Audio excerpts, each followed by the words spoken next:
So you've opened up Fusion and see a funny new selection window. What do you want to design? As you hem and haw over which design to select, you reason to yourself, surely I just want to create a part design because A, I don't know how an assembly design works, and B, I don't know what a hybrid design means. After selecting part design and dive into your favorite online Fusion tutorial resource, you soon realize that it is impossible to follow along and start pulling out the little hair that you have remaining. Well, I'm here to help explain the nitty-gritty with this major release and hopefully help you keep as much hair as possible on your head. Welcome to the Learn It channel. Let's talk about intent-driven design. When you start Fusion, you have the ability to now create 3 Fusion designs. 1. Part design. 2. Assembly design. 3. Hybrid design. If your sole purpose in checking out this tutorial is to get an easy answer and get back to modeling and assembling your V8 engine, then select Hybrid Design. Hybrid design files are exactly the same as how Fusion worked pre-2026. Now, if you'd like to understand more about all 3 kinds of Fusion design files, then let's start with a fundamental understanding of Fusion files. Fusion files are documents in the .f3d format, which allow you to define geometry for components and assemblies.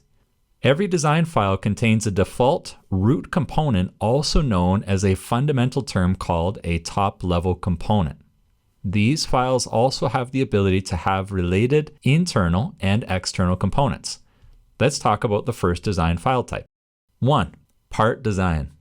Part designs are designs where you model a single component to manufacture or use in an assembly. In a part design, modeling toolbars are available for you to create geometry like bodies.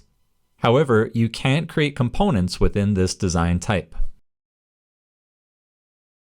2. Assembly design. In assembly designs, modeling tools are not available by default because the focus is to insert and assemble components. 3. Hybrid design. This type of design can either be an individual component or it can contain other components called child components.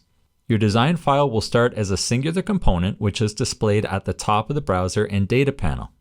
As soon as you create a new component, then your design type icon changes to an assembly. Let's look at a summary of each design type.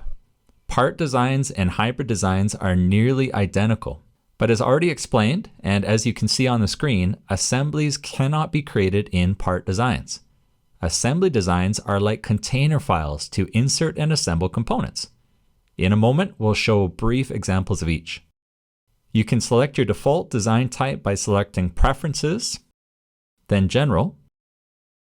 When you select File and New or click on the plus to create a new document, then that default design type will be selected. Here's a quick tip. Use Ctrl+N on your keyboard to automatically create and open a new default design. Question: can you convert the design to a different type once created? Absolutely, but with some caveats. Part designs can be converted to assembly or hybrid designs at any time in your browser. If a part design contains sketches or bodies, they will remain in the top-level component after conversion. Assembly and hybrid designs can be converted to part designs as long as they don't contain child components. There may be some other limitations to converting, so it's best to plan your design well before selecting a specific design so that you limit any potential errors later in your workflow. Now let's quickly look at some specific examples.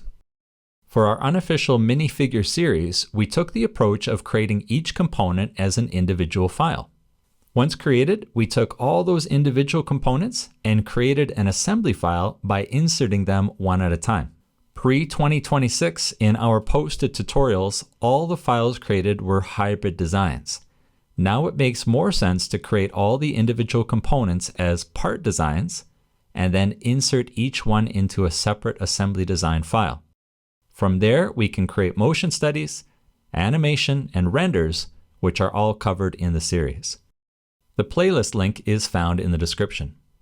For our V8 engine series, we are creating all components and subcomponents within one file. Therefore, this type of design can only be created using a hybrid design file. That playlist link is also found in the description. Just before we finish up, if you've learned something, please consider liking and hyping this tutorial. Let us know how you've benefited in the comments section. If you have any questions, well, we've got answers. If you love our channel, then consider becoming a Patreon or YouTube member where you'll gain access to a ton of extra goodies. So let's summarize. If you're new and still unsure what to select, then select a hybrid design. If you are more advanced, then consider carefully what your design intent is. Do you just want to create one component, an assembly of external components, or a mix? If you change your design intent at some point and need to change your design type, then don't forget it is easy to do so in the browser. Thanks for learning Autodesk Fusion with the Learn It channel. See you at the next tutorial.